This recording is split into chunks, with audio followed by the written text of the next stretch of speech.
Andromedans. Hello, Andromedans. Welcome to Starseed Energetics. My name is Bora, and I'm going to be reading your July collective energy. I'm getting a funky feeling about this.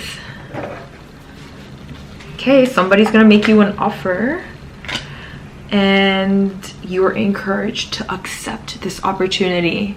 Somebody's gonna make an offer, whether it's a love offer, a job offer, a creative offer, an opportunity that knocks on your door, that you're gonna be like, I don't know if it makes sense, I don't know if it's rational, I don't know if it's logical, but it says to follow your heart and accept the opportunity.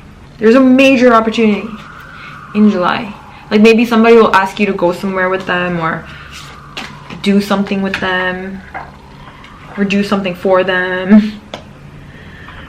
Then interestingly, it says move away from a difficult situation. If you are wondering how to make this decision and know when you're truly following your heart, is if you can't tell, you know, like if you're not sure if this is really what your heart wants, or like you're just confused, what you can do is also sense the resistance that is there about the situation. Like how easy is it for you to execute this situation?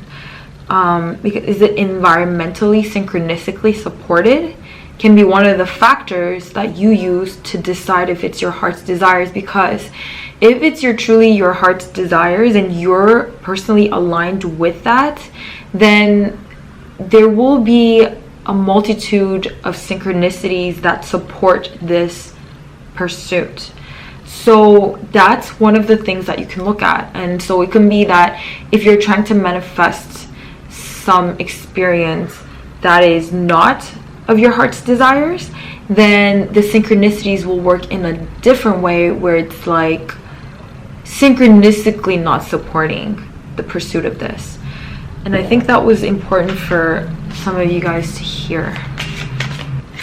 Okay, High Priestess, nature, and creative expression. I would have a suggestion for you to channel some of this creativity into expression in nature somewhere, like a power site, a power sacred site, or just out in nature as a retreat.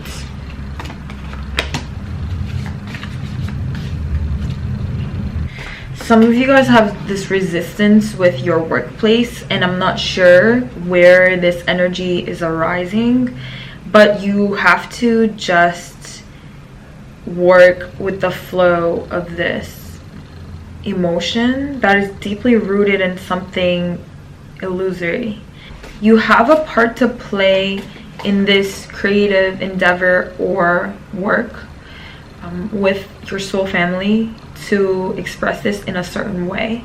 You have almost like this agreement, and your part in this project or endeavor is inseparable from its existence itself.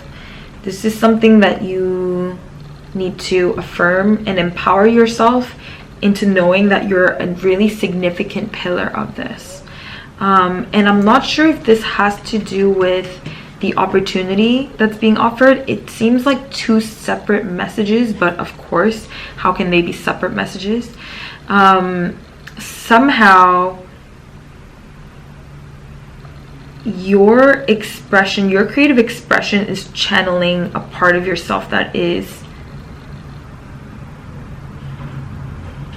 really crucial.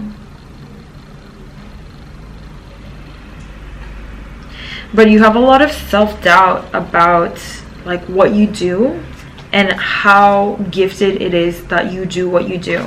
So when you're taking part in this situation or work or creative endeavor, which it seems very much creative, there is energy of like love partnership in terms of like romance here, but at the same time it's very much intertwined with work or career or your creative projects.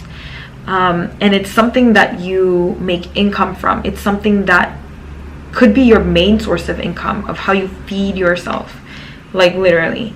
So this is your main kind of career or trajectory of your career or work that you have doubts about, whether if you are doing enough, or if you are playing your role, or if you should be doing something else.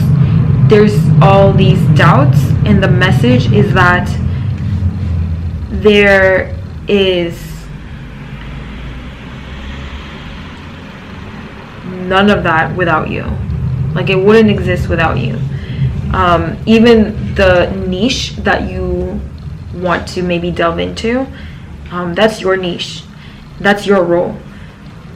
But when you are treading through this energetic dynamic where you're working through a lot of limiting patterns into your expression, just put yourself in situations where you're comfortable and in grace as you flow through the situations. Don't put yourself in any position that is extremely challenging just for the sake of it. There's a conditioning that challenge is the way to grow. There's a conditioning that conflict is a catalyst that is the most powerful, but that's also just a belief system. You can believe otherwise. And don't put yourself in positions of conflict. You don't have to. Just focus on your priorities, focus on your heart's desires, what you want to express, put out what you want to express, and trust that you have more than enough time to do that. Trust that you have more than enough resources to do that. And believe in the quality of your expression, because you're really great at some things and you're not even realizing how great you are because you're so used to your own greatness in that area. You're kind of like non-appreciative of the things you naturally do so well.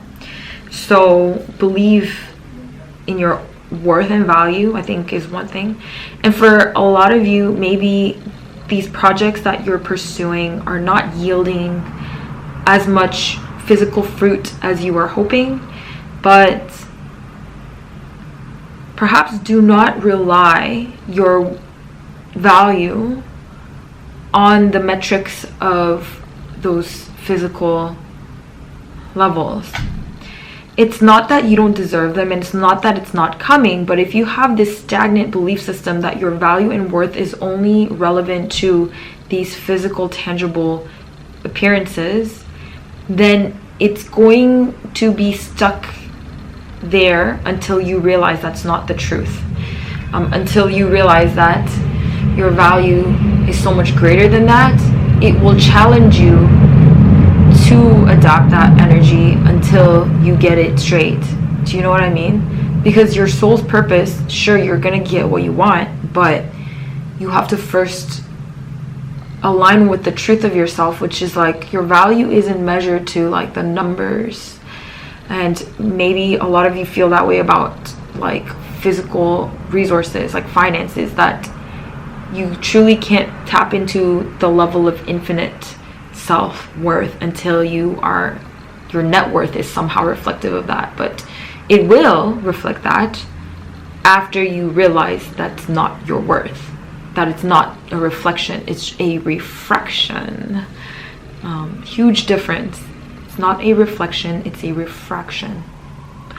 So part of it has to do with knowing your worth, and part of it has to do with, you know, truly trusting the compass of your heart, where it's going to take you, even if in situations it seems like it's pointing towards the wrong way.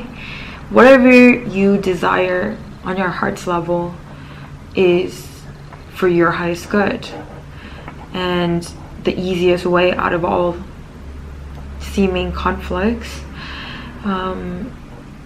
Like I said, it does seem like there's some romantic moments in your month, but you're very much focused on your work. But perhaps build more time for play and fun and things that like would just lighten you up instead of being too serious, which can get like that sometimes when people do work, because of the conditioning that work is work and play is play. If we never put those labels, maybe we'd never feel like that. And you're tapping more into that space, so just reminding you to do things that are fun. Okay, that was the end of your reading. Thank you so much for tuning in. I hope that it has been helpful. If you want to work with me one-on-one, I work with divine timing and not a linear timeline. So if you're comfortable with uncertainty, please check out the link below. I hope you have an amazing July, and I'll talk to you later. Bye.